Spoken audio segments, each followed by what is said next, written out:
సీత, ఏంటండి? శంకర్ శ్రావణ్లు వచ్చారా? ఇంత టైం దాకా ఎందుకు రాకుండా ఉంటారండి? వచ్చే ఉంటారు. అయినా ఎందుకు వాళ్ళ గురించి అడుగుతున్నారు? రేపు పెళ్లి మండపం అవి కట్టడానికి వేరే పనులకి మనుషుల్ని పురమాయించాలి. నాకేమో ఫర్నిచర్ షాప్లో వేరే పనులున్నాయి. వాటి బాధ్యత శ్రవణ్ వాళ్ళకి అప్పగిస్తే దగ్గరుండి చూసుకుంటారు. శంకర్, శ్రవణ్,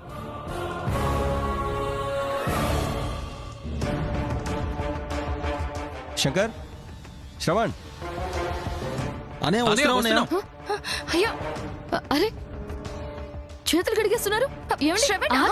ఆకలిగా ఉందన్నారు కదండి, భోంచేసి వెళ్ళండి. అన్నయ్య ఎందుకో పిలుస్తున్నాడు, వచ్చి తింటాంలే. అయ్యో, ఆకలని కంచెం ముందు నుంచి వెళ్ళిపోకూడదు, తినేసి వెళ్ళండి బాబు గారు. సరస్వతి, పర్లేదు, అన్నయ్య పిలిచాడుగా, మళ్ళీ వస్తాం. అది కాదు. అరే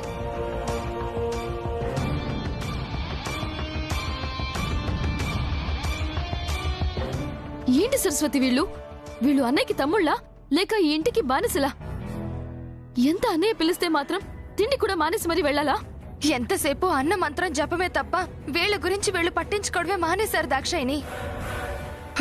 అసలు ఎందుకు పిలిచారు? వెళ్ళి చూద్దాం, పద పద.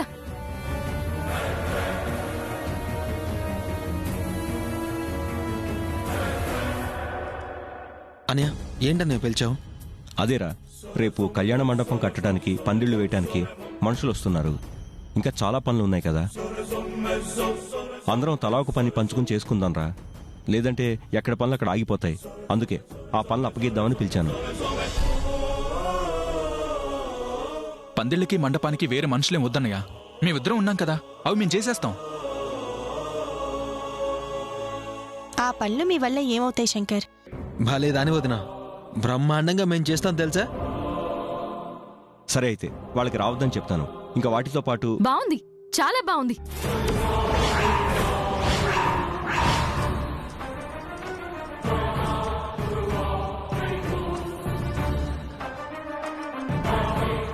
బావగారితో పాటు మీరు ఈ కుటుంబానికి వారసులా లేక జీతం బత్తం లేని పనివాళ్ళ?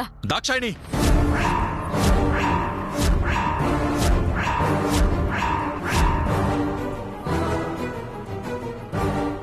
ఎందుకండి నా మీద అరుస్తున్నారు? ఇప్పటికే ఎవరి కోసమో చేస్తున్న ఈ కూలి పనులు సరిపోవా? పందిళ్లు మండపాలు కూడా మీరే కట్టాలా? మన పని మనం చేసుకుంటే తప్పేంటి దాక్షాయిని?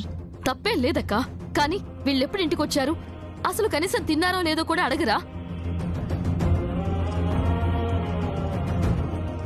ఇలా ఇంటికొచ్చి ఆకలని చెప్పి కంచం ముందు కూర్చున్నారో లేదో వెంటనే పిలిచి పని అప్పగిస్తున్నారు. వీళ్ళేమో చేతులు కడుక్కొనొచ్చి సరే అంటున్నారు.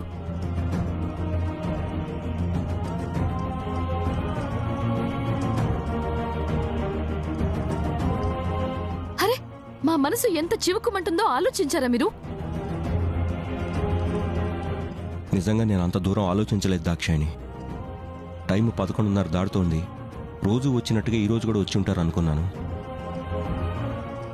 ఆల్రెడీ తిని ఉంటారు అనుకుని పెళ్లికి ఎక్కువ సమయం లేదు కాబట్టి పనులు అప్పగిద్దామనే తప్ప నాకే ఉద్దేశం లేదమ్మా.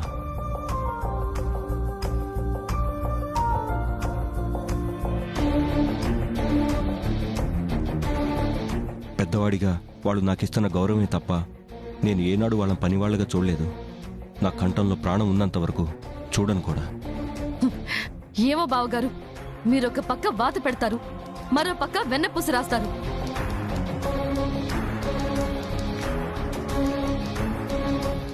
దానికి మీ తమ్ముళ్ళు కరిగిపోయి నొప్పి మర్చిపోతారు. దాక్షాయిని,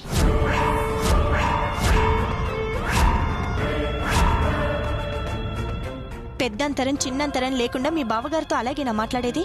నాకొచ్చే ప్రేమైనా కోపమైనా మనసులో దాచుకోలేనక్క, వెంటనే చెప్పేస్తాను. అయినా మీకు మేము అనే మాటే కనబడుతుంది కానీ మా ఆవేదన అర్థం కావడం లేదా అక్క? ఉదయం నుంచి అర్ధరాత్రి దాకా చాకరీ చేసుకుని వచ్చాక తిండి కూడా తిననివ్వకుండా పిలిస్తే మాకెంత ఆవేదనగా ఉంటుంది. సరస్వతి, నువ్వు కాస్త నోరు మూస్తావా? అంతే, ఇలాగే ఉండండి.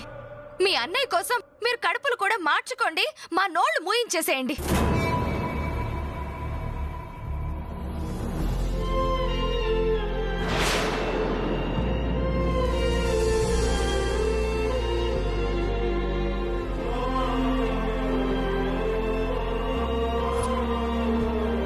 అన్నయ్య, దాక్షాయిని తరఫున నేను సారీ చెప్తున్నాను. దయచేసి ఇదంతా మనసులో పెట్టుకోద్దన్నయ్య. చచ్చా, వాళ్ళేమన్నా పరాయి వాళ్ళ శంకర్ నేను మనసులో పెట్టుకుని బాధపడటానికి? నాకు మీరెంతో వాళ్ళు కూడా అంతే. పనుల సంగతి తర్వాత చూసుకుందాం, ముందు మీరు వెళ్ళి భోజనం చేయండి. రే వెళ్ళండి రా. సీత వాళ్ళకు వడ్డించు. వదిన పదండి. పర్లేదు వదిన. మేము వెళ్ళి తింటాం. పదరా.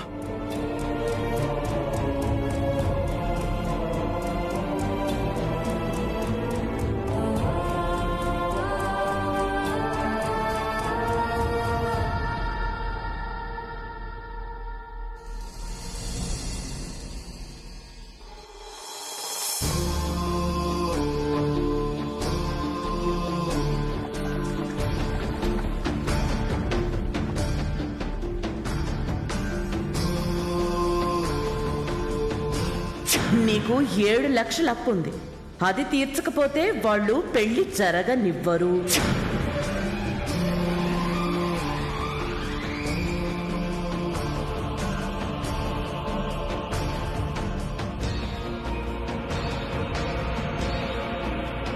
నీ చెల్లెలికి తనకి అక్రమ సంబంధం ఉందని దొంగ సాక్ష్యాలు సృష్టించి పెళ్లి ఆపేద్దామని మా డ్రైవర్ వాడు కూడా అంటున్నాడు.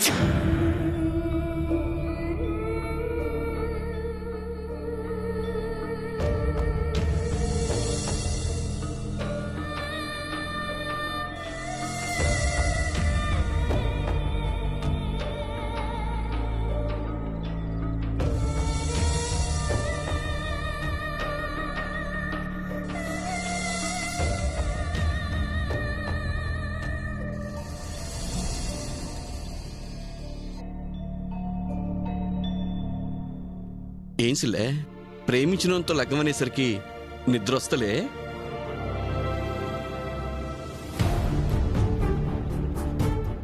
సిల్లే,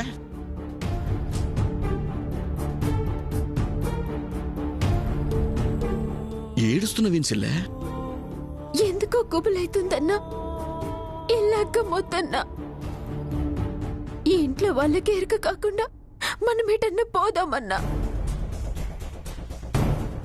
2 రోజులు లగ్గం పెట్టుకుని ఈ ముచ్చటేం సిల్లే? ఎందుకంత ఫికర్ అవుతున్నావు? ఇందాకలా ఆ శకుంతల ఎట్లా మాట్లాడిందో చూసినావు కదన్నా. పొద్దుగాల నుంచి బావగారిని అక్కని ఎట్లా గట్ల పరేషాన్ చేయాలని తను సూచిస్తూనే ఉంది. ఎవరిని సంపకపోయినా బావగారిని జైల్లో పెట్టించింది. ఇల్లు లాక్కొని అందరినీ రోడ్ల మీదికి పంపాలని చూసింది. ఇప్పుడు నా లగ్గాన్ని అడ్డం పెట్టుకొని అందరి ముందుగాల ఇంట్లో వాళ్ళ ఇజ్జత్ తీయాలని ప్లాన్ చేస్తుంది. మనకొక గొప్ప జిందగీనివ్వాలని చూసిన వాళ్ళకి మన దిక్కెళ్ళి ఇబ్బంది రాకూడదన్నా. అందుకే ఎటన్నా పోదామంటున్నానన్నా. ఏ చల్ తీసిల్లే, తాటాక్స్ పుల్లకి భయపడతావు అనుకున్నావా ఏంది? ఏం కాదు, నీ పెళ్ళైతుంది. చూడ్సిల్లే, నీకు పెళ్ళిడొస్తున్న కొద్దీ నీకు తగినోని చూసి ఎట్ట పెళ్లి చెయ్యాలనా అని ఎంత కింద మీద అయినో తెలుసా నీకు? మనకు తగ్గట్టు మంచోరు దొరికితే అంతే చాలు అనుకున్నా. కాని నీ నజీబు మస్తున్న చెల్లే. నానిలాంటి గొప్పోడు నీకు పెనిమిటవబోతుండు. మంచి మనసున్న కుటుంబం నీకు అత్తారిలు కాబోతున్నది. నువ్వు ఎన్ని పూజలు చేస్తే ఇస్మటి గొప్ప జిందగీ నీకొస్త చెప్పు. ఎటువంటి అడ్డంకులొచ్చినా వాటికి అడ్డుగా నిలబడి మన సీత సెల్లే రామరాజ్ బావా నీ పెళ్లి చేస్తారు సెల్లే. అరే నువ్వు బేఫికరుండు. అంటే ఏందన్నా, నా స్వార్థం నన్ను చూసుకోమంటావా? అమ్మా నాయన లేకపోయినా నన్ను బిడ్డ లెక్క చూసుకున్న నువ్వేమైపోతావు? ఇవేం పట్టించుకోకుండా నన్ను లగ్గం చేసుకుని సుఖంగా ఉండమంటావా? అరే నేనేమైతేనే, నాకేమైతే చెప్పు. అన్నా, గీ పెళ్లి గిట్ల సెడగొట్టకపోతే నిన్ను జైలుకు పంపిస్తానన్నది కదా గా శకుంతలదేవి. ఆమె ఎంత కీలాడో నాకు ఎరికైనాక కూడా నన్ను లగ్గపీట లెక్కమంటావా? అట్లా కాదే సిట్టి, మనల్ని బెదిరించి నీకు ఆమె గట్ల చెప్పింది అంతే. అయినా నీకోసం నువ్వు ఖుషీగా ఉండు కోసం నేనేమైనా చేస్తా సిల్లే.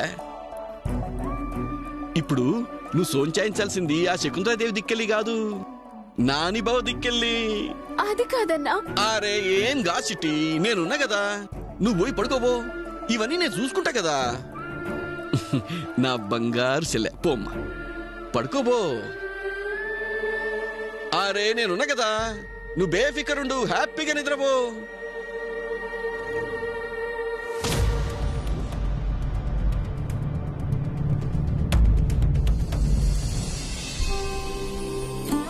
శ్రీమద్వెంకటనాథాయ శ్రీనివాసాయ తే నమః.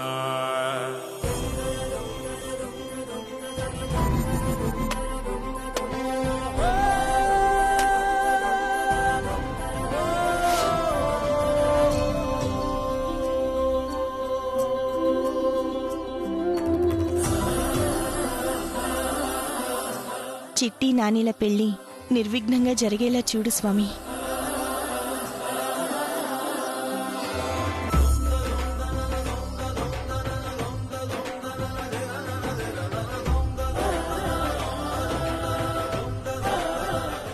రామరాజు గారు, మీ మూడో తమ్ముడు పెళ్లి పనులు మొదలు పెట్టండి. దాక్షాయిని, సరస్వతి, చిట్టి రండి.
ఇప్పుడు నవధాన్యాలు వేయండి.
పందిరాటని నిలబెట్టామంటే చిట్టి నానీల పెళ్లికి శ్రీకారం చుట్టినట్టే.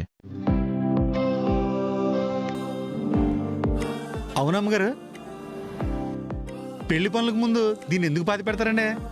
మారుతి, ప్రతి నిర్మాణానికి గట్టిగా ఉండటానికి పునాది వేస్తాం, పిల్లర్లు కడతాం. అలాగే పెళ్ళంటే కొత్త జీవితాన్ని నిర్మించుకుంటున్నట్టు అర్థం, కొత్త జీవన ప్రయాణానికి సూచిక. దానికి అంతరార్థం పెళ్లి పందిరి. ఓహో, అందుకే చిన్న గుంటలో శుభం కోసం పసుపు, మంగళప్రదంగా ఉండాలని కుంకుమ, నవగ్రహాల అనుగ్రహం కోసం నవధాన్యాలు వేసి పందిరి రాట పాతి కొత్త జీవితానికి గట్టి పునాది ఏర్పాటు చేసుకోవడానికి సూచనగా ఇదంతా చేస్తాం. దీని వెనక ఇంత అర్థం ఉందా వదినా? పెళ్లి కుదిరిన దగ్గర నుంచి దానికి సంబంధించి చేసే ప్రతి పనికి ఒక అర్థం ఉంది. అందుకే మన పెళ్ళిళ్ళు అంటే అంత విలువ ఉంది. సరే సరే, ఎక్కడ పనులు అక్కడే ఉండిపోయాయి. ఎక్కువ టైం కూడా లేదు. పదండి. పదండ్రా. రానయ్య.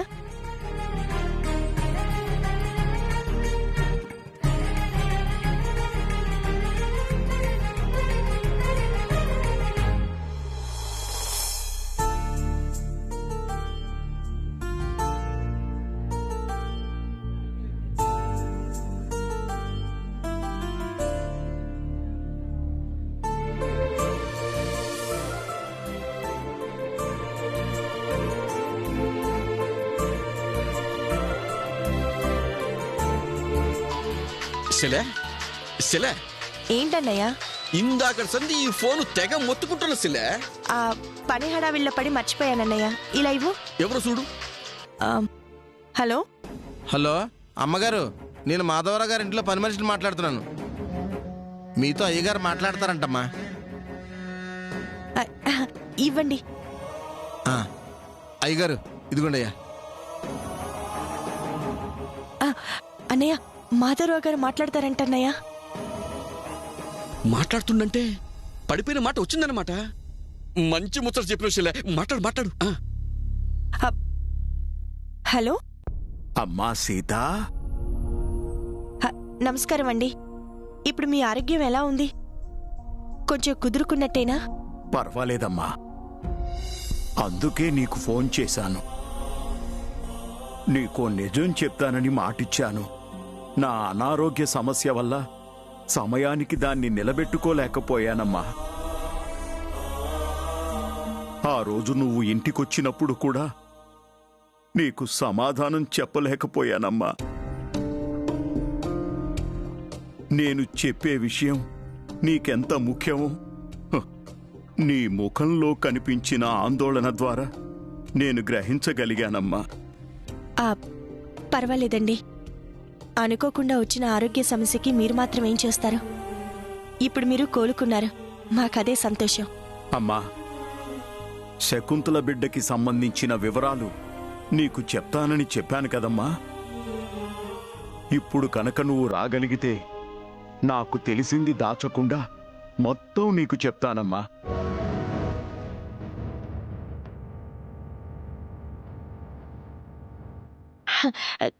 చాలా థ్యాంక్స్ అండి. నేను ఇప్పుడే బయలుదేరుతున్నాను. సరే రండమ్మా, ఉంటానమ్మా. అన్నయ్య, మనకి మంచి టైం స్టార్ట్ అయింది. శకుంతల బిడ్డకి సంబంధించిన డీటెయిల్స్ కోసం మాధవరావు గారు రమ్మంటున్నారు. అవుషలే, ఇప్పుడు పెళ్లి పనులు అయితేనే కదా. ఇప్పుడు ఏడైపోతున్నారని బావడితే మనం ఏం చెప్పాలి? పోనీ పెళ్లి పనుల మీద బయటకు వెళ్తున్నామని చెప్పేద్దాం. ఇది మంచిగున్నది. నిజం చెప్పుడైతే కష్టం గాని అబద్ధం చెప్పుడైతే మనకు మాస్తు తేలికన్నట్టు. పచ్చలే అన్నాడు.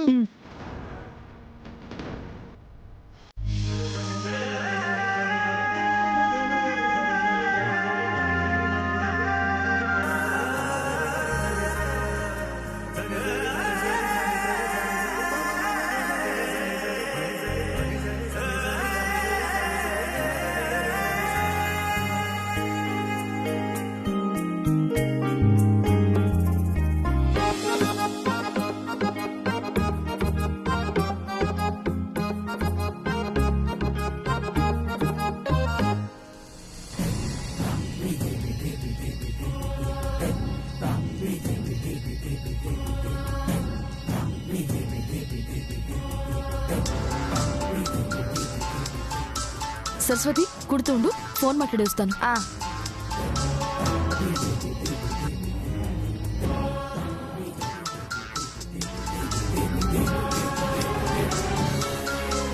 ఈవిడేంటి నాకు ఫోన్ చేస్తోంది?